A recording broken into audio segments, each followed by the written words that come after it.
Bhagawati, a neurosurgeon and vice chairman of the Doctors Association. Thanks very much for joining us this evening. Those figures today, bleak by any measure. What does it look like from inside the NHS as a doctor? What is the situation as you would describe it? It's dire. So as we stand at the moment, we are facing winter pressures in summer months. So during the summer is normally when the NHS should recover and should start to catch up. At the moment, we cannot do that because the system is under so much pressure at all levels and at all points. And unfortunately, Mrs. Patel's family's experience is being replicated up and down the country, and it's not acceptable. People should be treated in time. People should have dignity when they pass away.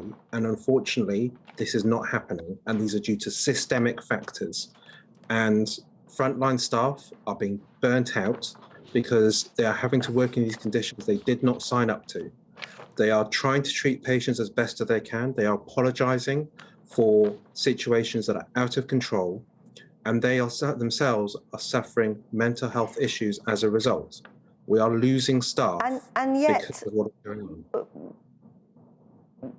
Presumably you wouldn't dispute that the government is putting records amounts of money into the NHS. We've seen it pass the health and social care levy, upping national insurance. Not a popular move, but a move to show commitment, financial commitment to the NHS. So what is going wrong?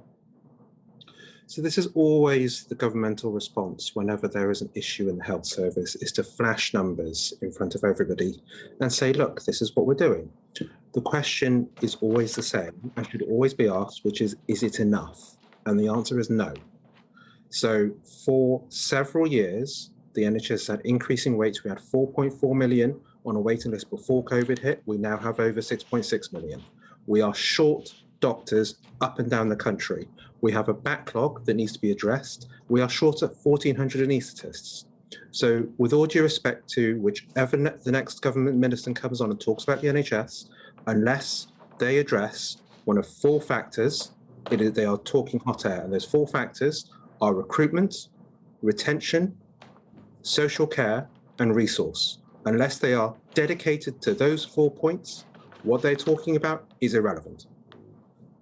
So how would you explain, or would you welcome the fact that NHS England say all 2-year waits for elective treatment have virtually disappeared now, and that NHS England said it had managed to reduce waits of more than 18 months too? So there is progress. It is a bleak picture in many ways, but there is progress, surely. So progress systemically is appreciated. However, each of those people on a waiting list is not a number. Each of those 6 million people is a patient that is suffering, and we need to make proper headway. So the fact that people are not waiting 2 years is not something to be celebrated. It is something that should be a standard.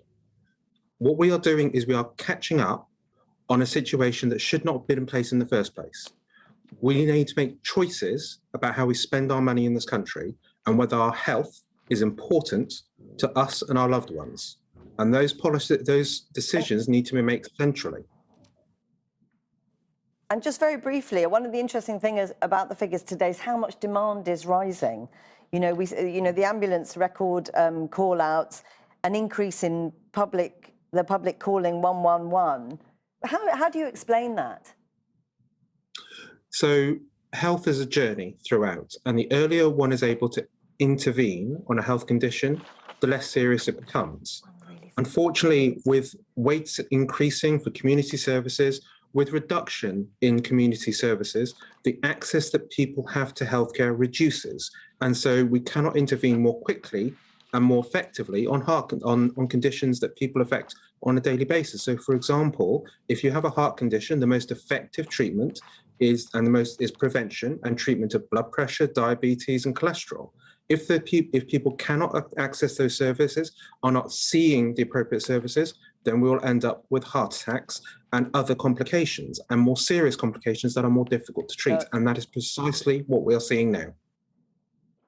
Dr. Bhagawati, we'll have to end it there, but we're grateful to you for talking to us this evening. Thank you. Thank you very much.